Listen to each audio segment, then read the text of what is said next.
C'est à combien ceci? 700. C'est à 700. Ceci c'est à combien?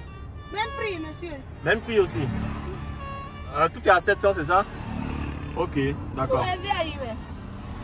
Le chou est cher actuellement. Nous sommes en période de cherté pour le chou. Ok, je prends le toit à 1500. Les 3 à combien? 1500. Non. Ça ne vous arrange pas. Non. Vous allez me faire les 3 à combien?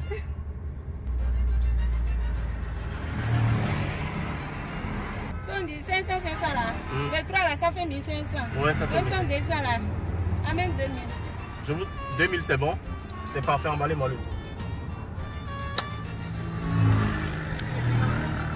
Si des choux aussi petits sont aussi chers, pourquoi ne pas apprendre comment on produit le chou soi-même?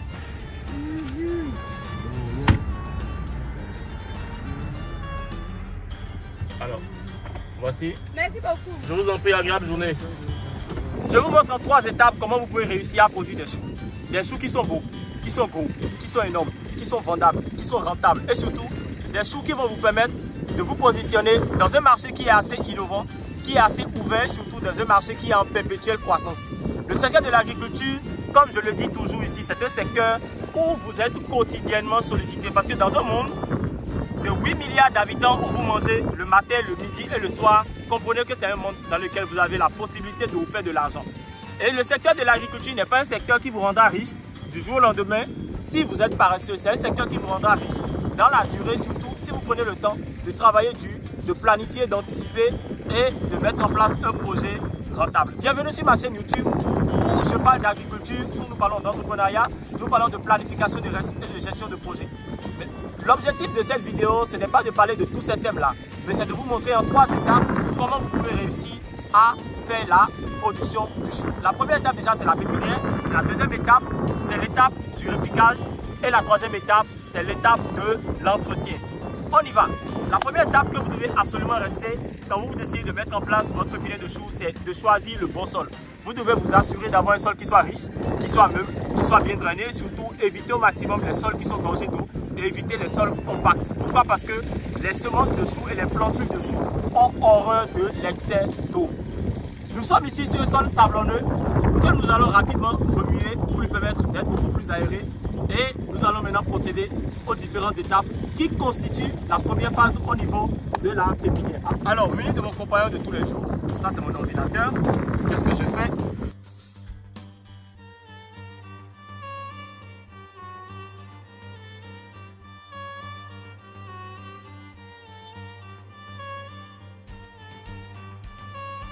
Alors, on avait déjà parlé des mesures d'une planche. Alors nous allons juste respecter.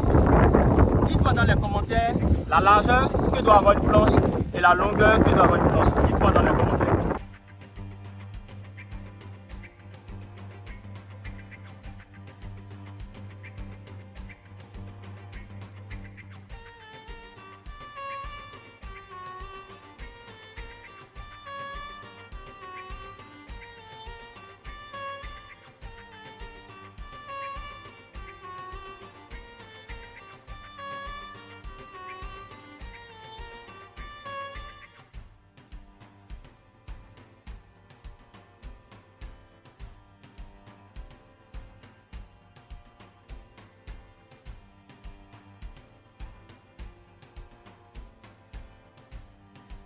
Ce que vous avez ici, ce sont les feuilles de Nîmes. En langue locale, c'est beaucoup plus appelé Kininouti. D'accord? L'avantage d'utiliser les feuilles de Nîmes, c'est qu'elles ont la capacité de lutter contre tout ce qui est maladie cryptogamique, les hématogargales et autres contenus dans le sol. Vous savez, le sol est le support au niveau de vos plantes et joue en même temps le rôle de magasin. Associez toujours les feuilles de Nîmes avec un produit tel que Topsin, Mangosel, Simcosel ou encore Kuga. D'accord? Pour pouvoir rendre les feuilles beaucoup plus puissantes. Un des avantages d'utiliser les feuilles de Nîmes, c'est que vous utilisez les feuilles de Nîmes pour pouvoir traiter le sol et l'effet reste dans le sol sur une longue période. Voilà, maintenant, triturer les feuilles de Nîmes avec de l'eau. Nous allons triturer les feuilles de Nîmes avec de l'eau.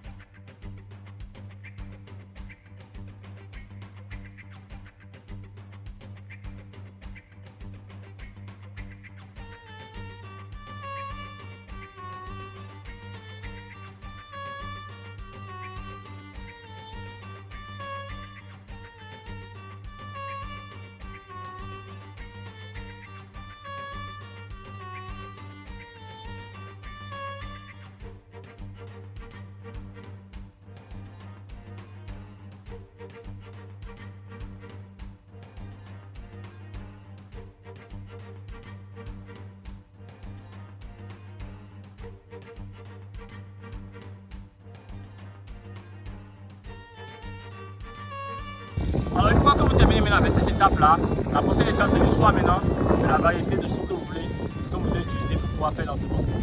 Alors la variété de choux que moi j'utilise ici, nous allons tous lire la variété ensemble. C'est la variété Oxylus, comme vous pouvez le lire. D'accord? Alors il y a plusieurs autres variétés qui sont populaires, qui sont vraiment très populaires. Mais vous savez, en fonction de la période à laquelle vous voulez faire votre type de chou, il est important de choisir les variétés surtout qui résistent bien et qui répondent bien à ces conditions pendant cette période.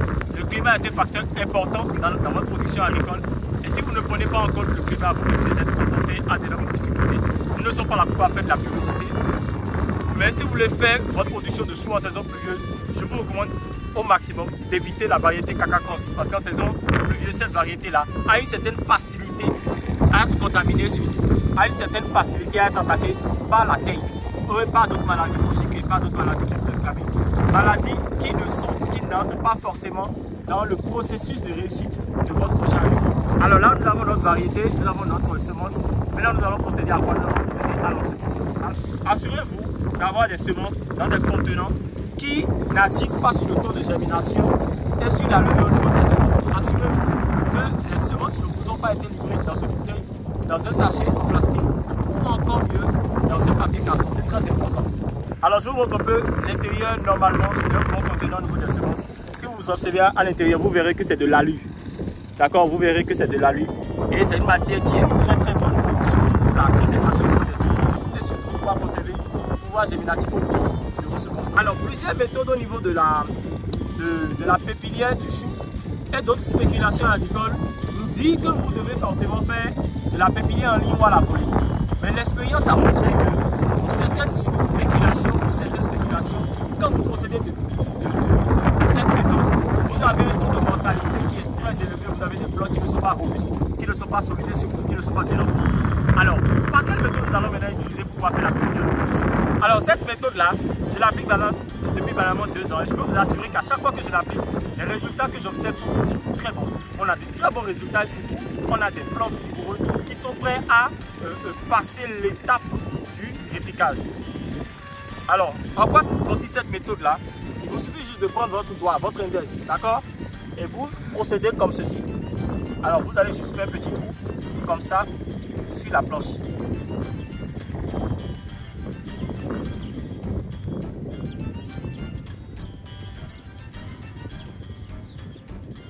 On l'a toujours dit ici, l'agriculture n'est vraiment pas pour les paresseux. Il faut avoir du temps, de la patience et surtout que vous soyez prêt à vous positionner dans un marché qui est assez nouveau. D'accord? Alors, à titre illustratif, nous allons juste faire ça. Alors, vu que cette étape nécessite beaucoup plus vu que c'est assez complexe, d'accord? Je vais me faire aider par mon frère. Voilà ce que vous avez au niveau des semences de chou. Alors, voici par vous observez. Vous avez de toutes petites boules, Alors, à chaque petite boule qui a été faite, il vous suffit juste de mettre une seule graine.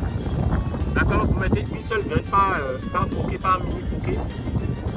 Une seule graine par mini bouquet.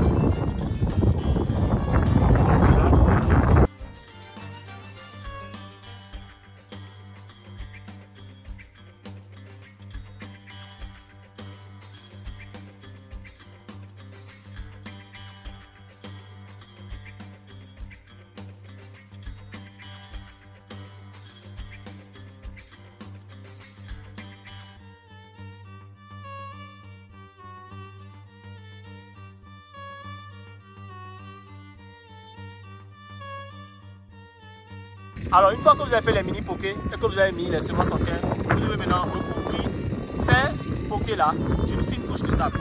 Alors comment vous devez procéder? C'est simple, il vous suffit juste de prendre du sable bien léger et voilà, il vous suffit juste de prendre le sable et de se couvrir légèrement au niveau de chaque poké pour éviter que la graine soit asphyxiée. D'accord?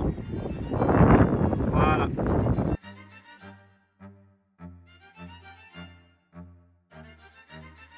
Alors une fois que cette étape est terminée, il faut maintenant recouvrir la planche de matière végétale.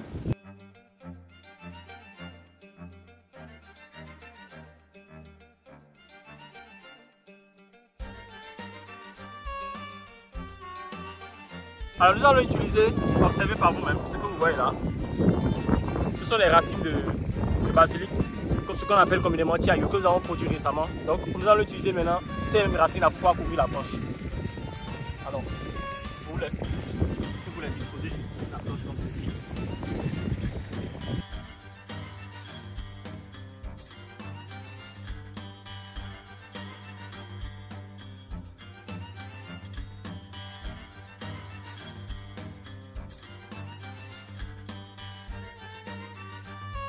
Alors une fois que la planche est paillée correctement, il faut maintenant procéder à quoi? Il faut procéder à l'arrosage.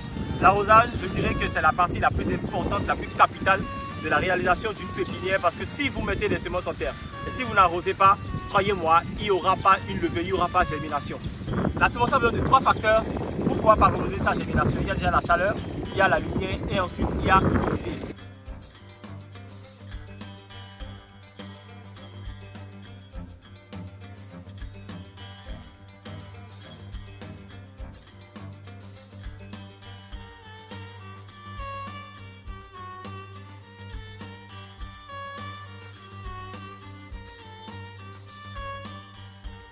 Ne vous sentez surtout pas gêné quand vous voyez que la planche est trop humide, non. Soyez à l'aise avec.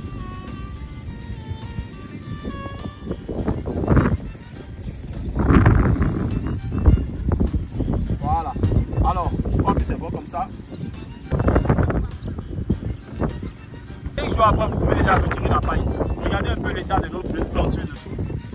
Voilà. Je vais enlever cet adventice. Voilà. Alors ce que vous avez là, ce sont les choux. Vous voyez les jeunes plantules qui sont en train de se développer déjà. Ce sont les choux qui sont en pleine croissance. À cette étape-là, vous devez vraiment veiller à ce qu'il n'y ait pas vraiment un problème d'eau et veiller énormément à ce que la qualité d'eau que vous leur apportez quotidiennement soit vraiment très très importante. Vous pouvez aller jusqu'à 3 arrosages par jour pour vous assurer que vous avez vraiment les éléments nutritifs. Alors ce que vous avez ici, ce sont nos plantules de choux qui seront répiqués d'ici une semaine au plus tard. Alors, à cette étape, il est important de faire quoi? De procéder à un desséchage pour éviter au maximum qu'il y ait la concurrence.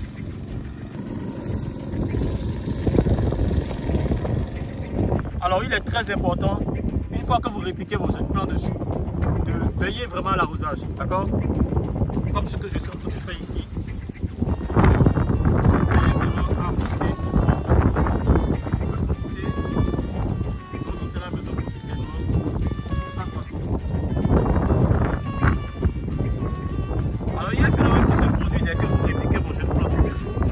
Rapidement, vous observerez qu'il y a certaines feuilles qui vont tomber. Alors, vous observez le jaunissement de certaines feuilles, comme celle-ci. D'accord? Vous allez l'observer au niveau de plusieurs choux. Alors, il y en a là, et il y en a également de ce côté. Il y a certaines feuilles, normalement, quand vous faites le répiquage, ces feuilles-là n'ont pas forcément la capacité de pouvoir supporter, de pouvoir tenir. Bon, c'est tout à fait normal, c'est un phénomène qui est normal. Quand vous récupérez, quand vous prenez peut-être un enfant, un bébé, que vous le séparez de sa mère, les tout premiers jours sont des périodes assez difficiles, assez compliquées pour cet enfant-là. Et c'est la même chose également qui se produit au niveau des jeunes plantules de choux que vous répiquez. D'accord? Il y a certaines feuilles qui vont tomber, qui vont jaunir. Et vous aurez l'impression que les plantules que vous avez mises en terre sont en train de jaunir. Ne soyez vraiment pas stressés. Maintenez juste une fréquence d'arrosage assez régulière et veillez vraiment à ce que le sol sur lequel le répiquage sera effectué soit un sol qui soit riche en matière organique. Ne prenez pas juste des plantes que vous déplacez juste dans une zone, dans la zone qui est destinée à la production de choux. Il est très important de faire un apport de matière organique régulier, de faire un apport de matière organique fréquent pour vous assurer que la quantité et la qualité de fruits que vous visez par hectare soit vraiment, que cette quantité-là soit vraiment atteinte. Le chou est sensible aux maladies fongiques, aux maladies le chou est vraiment sensible à tout ce qui est taille. Vous verrez des choux qui vont pourrir, vous verrez des choux qui seront attaqués, vous verrez votre production qui sera détruite quand vous ne respectez vraiment pas les étapes et surtout quand vous ne respectez pas les étapes au niveau de cette production-là. Maintenant, n'attendez pas forcément d'être confronté à ce type de problème avant de traiter et surtout avant de lutter contre les maladies. Alors il est très important de faire un apport de matière organique de façon hebdomadaire au niveau de votre production de choux, surtout quand vous voulez vous assurer, vous voulez vraiment vous assurer d'avoir de très bons résultats. La culture du chou, elle est hyper sensible, elle est vraiment très sensible. Et la qualité aussi des produits chimiques que vous devez utiliser pour pouvoir lutter contre les maladies, pour pouvoir essayer vraiment de gérer votre production du début jusqu'à la fin, doit être des produits de qualité. Ne courez pas après des produits qui sont moins chers parce qu'ils sont réputés comme étant efficaces. Non. Veillez à utiliser des produits de qualité qui sont vraiment destinés à régler un problème X. Vous avez des produits comme le Super Gros, vous avez des produits comme le Topsin, comme Lambda, comme Koga, vous avez des produits comme le Cas Optimal qui sont non seulement efficaces au niveau de la production de choux, mais qui vous offrent quand même la possibilité de gérer une belle production et surtout d'avoir de très belles récoltes. Mais attention, ne supprimez surtout, ne sautez aucune étape. En cas de besoin, n'hésitez surtout pas à vous faire accompagner par un conseiller agricole ou par un technicien qui maîtrise vraiment les itinéraires techniques au niveau de la production de choux. Le chou, c'est rentable. L'unité est vendue en moyenne en fonction de la taille à 1000 francs, à 1500 et parfois 2000 francs CFA en fonction de la période ici au Bénin. Et dans des pays comme la Côte d'Ivoire, le Sénégal, le Congo, le Burkina et le Mali, le prix du chou coûte beaucoup plus cher. Vous avez banalement un chou qui vous revient à 5 $, ou vous avez encore un chou qui vous revient à 2-3 $ en fonction de la zone dans laquelle vous êtes. Si vous voulez vous lancer dans la production de choux, je pense que c'est le meilleur moment pour vous déjà de vous planifier, de procéder à la mise en place de la pépinière et surtout de profiter de cette spéculation-là qui a la possibilité de vous propulser loin. Alors, c'est le meilleur moment pour vous de faire votre pépinière de choux et de vous lancer si vous êtes dans une zone où le marché est accessible et surtout si vous avez envie de gagner beaucoup d'argent dans l'agriculture. N'oubliez surtout pas, une agriculture rentable, c'est une agriculture qui est saine, qui est bien pensée, surtout qui est bien mise en place. Ciao!